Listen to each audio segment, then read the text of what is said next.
তোমার মা বাবার কোনোদিন কোনো ক্ষতি হয় আর হবেও না। যদি কারোর জন্য এই পরিবারের কোনো ক্ষতি হয়ে থাকে তাহলে সেটা তোমার দাদা মিস্টার সোমনাথ মুখার্জি। তোমার মনে হয় তোমার দাদা সোমনাথ মুখার্জি এতদিন ধরে যা যা করেছে তারপরেও এই পরিবারের কেউ ভালো থাকতে পারে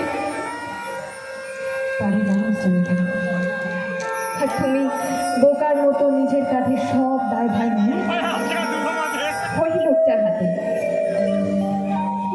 হাতে মুখার্জি পরিবারকে ছেড়ে চলে যেতে চাইছো। তুমি ভুলে গেছো এই লোকটা কি করেছে। এত কিছুর পরেও তুমি চুপ করে থাকবে, কিছু বলবে না। কেন কিসের ভয় তোমার? কি হবে যদি সত্যিটা মা জানতে পারে? তাহলে মায়ের কি হবে? তুমি এখনো কিছু বলছো না। আর কবে বলবে তুমি মিস্টার মাথামুন্ডি? আর কবে বলবে তুমি? এবার কথা বলো। এবার সময় এসেছে উত্তর দেওয়ার। সত্যের জন্য, ন্যায়ের জন্য লড়াই করা, অধর্মের নাশ করা, দুষ্টের দমন আর শিষ্টের পালন করা। এবার তোমাকে তোমার ধর্ম সম্পর্ক থেকে বেরিয়ে কুরুক্ষেত্রের মতো নিজের দাদার বিরুদ্ধে অস্ত্র তুলতে হবে। অধর্মের নাশ করতে হবে তোমাকে।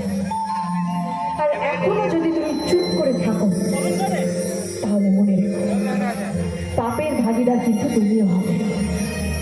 কারণ অন্যায় যে করে আর অন্যায় যে সহ্য করে দুজনেই সমান অপরাধ।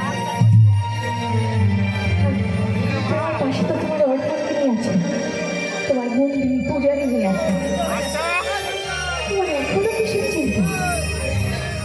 আমার বিশ্বাস সব শেষে জয় হয় সত্যে, জয় হয় ন্যায়। আর এই লড়াইয়ে যখন আমরা একসঙ্গে নেমেছি তখন জয় আমাদের হবে। এই লড়াইয়ে আমাদের জিততেই হবে, জিততেই হবে। Thank you so much. হাতে পেলিও সবার কাছ থেকে।